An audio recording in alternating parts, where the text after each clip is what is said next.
The first time my fiancée called me a failure, she didn't say it to my face. She said it to her best friend. But I heard every word. I was standing outside a restaurant, less than 10 feet away from her, holding the small leather wallet I had dropped beside my car. I wasn't supposed to be there. Neither was she.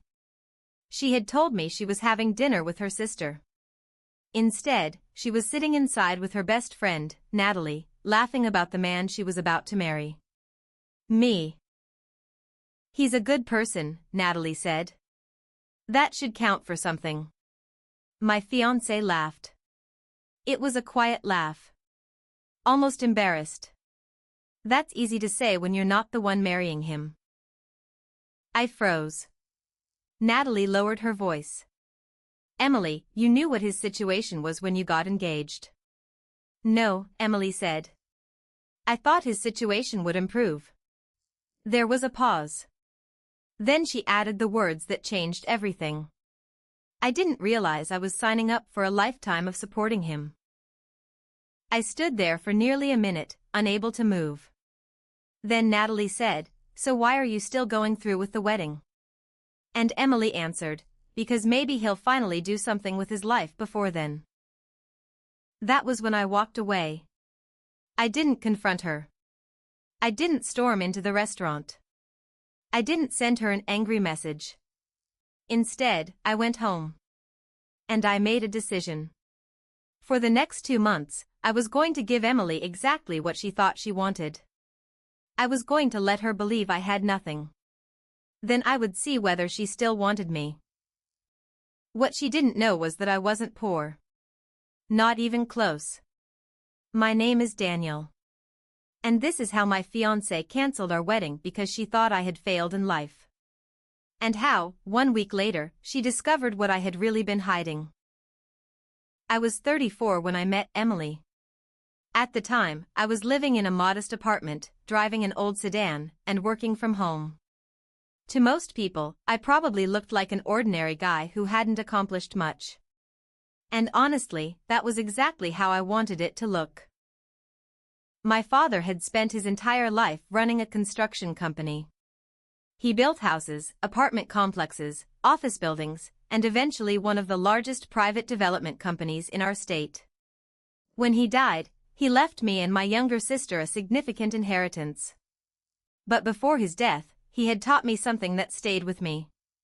He said, "The moment people know what you have, you stop finding out who they really are." At the time, I thought he was being cynical. Then I inherited money. And I understood. Friends started calling more often. Distant relatives suddenly remembered my birthday. Business opportunities appeared from people I had never met. And one woman I dated for 6 months became strangely interested in marriage after accidentally finding out that I owned part of my father's company. That relationship ended quickly. After that, I became private. Extremely private. I sold my father's old house and moved into a simple apartment. I didn't tell people about the investment properties. I didn't tell them about my ownership in the company. I didn't tell them that I had spent years building my own investment portfolio. Instead, I told people the truth in the simplest possible way. I said I worked in consulting. Which I did. I just never mentioned that most of my work involved businesses I partially owned. Then I met Emily. She was beautiful, intelligent, and ambitious. She worked in marketing for a luxury retail company. Our first conversation happened at a coffee shop. She was standing behind me in line, arguing with the cashier about whether a promotion had been applied correctly. I remember smiling because she was so determined to save $5. When she noticed me laughing, she looked annoyed. "What?" "Nothing. You're laughing at me." "I am." "Why?" "Because you seem like the kind of person who would negotiate with a vending machine." She stared at me. Then she laughed. That was how it started. For the first year, Emily seemed different. She never asked me how much I earned. She didn't care about my apartment. She liked my old car. Or at least, that's what she told me. When we went out, she was just as happy eating street food as she was going to an expensive restaurant. She told me she wanted a simple life. A home. A family. Someone who would be loyal. Someone who made her feel safe. After everything I had experienced, those words meant more to me than she probably realized. I fell in love with her slowly. Then all at once. 3 years after we met, I proposed. She said yes. Her family was thrilled. Or at least, they pretended to be. Her father, Richard, was polite but distant. Her mother, Claire, seemed friendly whenever we were together, but I noticed she asked a lot of questions about my career. What exactly did I do? Who were my clients? Was I planning to buy a house? How much was I expecting to spend on the wedding? At first, I didn't think much about it. Then the questions became more specific. Emily's parents wanted a large wedding. Not an ordinary wedding. They wanted a venue overlooking the water. A 5-course dinner. Live music. Professional photographers. A designer dress. A destination honeymoon. Emily never openly demanded any of it. But she didn't exactly disagree with her parents either. The first argument happened over the guest list. I wanted around 80 people. Emily wanted more than 200. I said I didn't understand why we needed to spend money impressing people we barely knew. She looked at me and said, "Daniel, not everyone wants to live like they're afraid of success." That sentence bothered me. But I let it go. Then came the honeymoon. Emily wanted Italy. First class. Private tours. 5-star hotels. I suggested something smaller. She became irritated. Can you afford it or not? I looked at her. What? The honeymoon. I can afford it. Then why are we even discussing this? Because I didn't want to spend money carelessly. But I didn't say that. Instead, I told her I needed time to think. That was when things began changing. Emily started comparing me to other people. Her friend's fiancé had just bought a new house. Her cousin's husband drove a luxury SUV. Someone she knew had proposed with a diamond twice the size of hers. And suddenly, I started feeling as though I was being measured. Not as a person. As a financial statement. The real turning point came when one of my investments temporarily lost a significant amount of value. It wasn't permanent. It was a business cycle. But I decided to use the situation as an excuse. I told Emily I needed to reduce my spending. Nothing dramatic. I just said I was dealing with a difficult period financially. Her reaction surprised me. She didn't ask what happened. She didn't ask whether I was okay. She asked one question. How difficult? I told her I wasn't sure.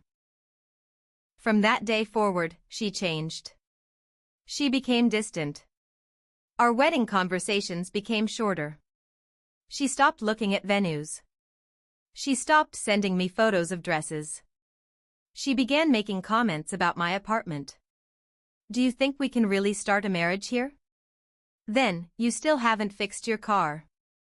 Then, are you sure your consulting work is stable? I answered calmly. But inside, something had shifted. I started paying attention. And the more I paid attention, the more I noticed. One evening, Emily's father invited me to dinner. I knew something was wrong the moment I arrived. Emily was sitting quietly beside her mother. Richard was pouring himself a drink. He didn't offer me one. We sat down. For 10 minutes, everyone made small talk. Then Richard leaned back. Daniel, can I ask you something? Of course. What exactly is your plan? I looked at him. My plan for what? Your life. The room became quiet. I smiled. I thought I had one. He didn't smile back. You're 34 years old. You're getting married. You have responsibilities now. I nodded. I understand. So what are you doing to improve your situation? Emily looked down at her plate. That's when I realized something. They had discussed this before I arrived. I looked at Emily. She wouldn't meet my eyes. Richard continued. I'm not trying to insult you. But my daughter deserves stability. I asked him, and you think I can't provide that? He sighed.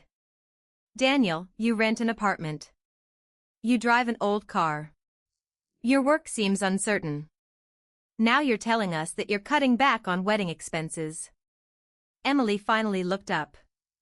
Dad, but she didn't defend me. She just said, I'm worried too. That hurt more than anything Richard had said. I looked at her. You are? She nodded slowly. I don't know what our future is going to look like. I wanted to ask why she had agreed to marry me if she felt that way. But I already knew the answer. She had believed things would get better. She had expected me to become something else. Someone wealthier. Someone more impressive. Someone who could give her the lifestyle she had imagined. I left that dinner early. For the first time in our relationship, I went home and wondered whether I should end the engagement. Then I remembered my father's words. The moment people know what you have, you stop finding out who they really are. So I didn't end it. Not yet. Instead, I decided to find out. Over the next several weeks, I became more open about my supposed financial problems. I told Emily one of my clients had reduced my hours. I said my savings were becoming important. I mentioned that I might need to sell my car. None of those things were true. My old sedan was paid for. My apartment was one of 3 properties I owned. And the company I supposedly worked for? I owned 22% of it. But Emily didn't know. I wanted to see what would happen. At first, she became supportive. For exactly 3 days. Then the frustration returned. She stopped suggesting we spend time together. She started spending more evenings with her friends. When I asked what was wrong, she said she was stressed. Then one night, I saw her sitting in her car outside my apartment building. She was on the phone. I had just returned from visiting my sister. She didn't see me. Her window was slightly open. And I heard her say, I don't know how I didn't see this coming. I stopped walking. She continued. I thought he had ambition. The person on the other end said something I couldn't hear. Emily replied, no. I don't think he lied to me. I think I just gave him too much credit. That was when I left the parking lot without letting her know I had returned. I drove around for 2 hours. When I finally came home, she was gone. The next day, I told her we needed to talk about the wedding. She came to my apartment. I had already decided what I was going to say. I told her I couldn't afford the wedding we had planned. I said I wanted to postpone it. Her expression immediately changed. How long? I don't know. A year? Maybe. 2 years? Possibly. She stared at me. So you expect me to wait? I was stunned. Wait for what? For you to figure your life out. There it was. The truth. I looked at her carefully. You don't think I have my life figured out? Daniel, you don't even know where you're going to be in 6 months. I almost laughed. Because I knew exactly where I was going to be. I had a business expansion scheduled for the following year. 2 new properties under development. Investments maturing. A financial future I had spent over a decade building. But she couldn't see any of it. And apparently, she didn't care enough to ask. Instead, she saw the apartment. The car. The supposed financial struggle. And that was all she needed. I said, "What do you want to do?" She looked surprised. "What do you mean?" "With the wedding." She became quiet. Then she said, "I think we should cancel it." I nodded. Okay. She expected me to argue. I didn't. She expected me to ask her to reconsider. I didn't. Instead, I walked to the bedroom and returned with the folder containing our wedding contracts. I placed it on the table. "Then let's cancel it." Emily stared at me. "You're not even going to fight for us?" I looked at her. "For us?" Her face changed. "You're the one who just decided I'm not worth fighting for because I might not be rich enough for the life you wanted." She stood up. "That's not fair." "No? I just need security." "Then why weren't you worried about my security when you thought I was struggling?" She had no answer. I asked her one final question. "If I told you tomorrow that I had lost everything, would you still marry me?" She looked away. And that was my answer. Emily left that night. She took the engagement ring. She said she needed space. 3 days later, she officially canceled the wedding. Her family called my decision irresponsible. Her mother sent me a message saying I had embarrassed Emily. Her father told me I had wasted their daughter's time. I didn't respond. I let everyone believe exactly what they wanted. Then, 1 week later, the truth came out. Not because I wanted revenge. Because I was tired of hiding. I was attending the opening of a new commercial property outside the city. It was the largest project my company had worked on in years. Several business partners were attending. Local investors. Developers. Reporters. I wasn't planning to speak publicly. But one of the partners insisted. So I stood beside him as he introduced the people responsible for the project. Then he said my name. And finally, the man who made this expansion possible. Daniel Hayes, our co-owner and lead investor. The moment he said it, I noticed someone standing near the entrance. Emily. Beside her were her parents. For several seconds, none of them moved. I could see the confusion on Emily's face. Then recognition. Then shock. I later found out why they were there. Emily's father was considering investing in the development. He had no idea I was involved. He had spent weeks telling people that I was a struggling consultant with no future. Now he was standing inside a building I partially owned. Watching people shake my hand. That evening, I didn't approach them. I didn't need to. Emily approached me. She found me near the parking area. "Daniel." I turned. She looked almost nervous. "How long?" I knew what she meant.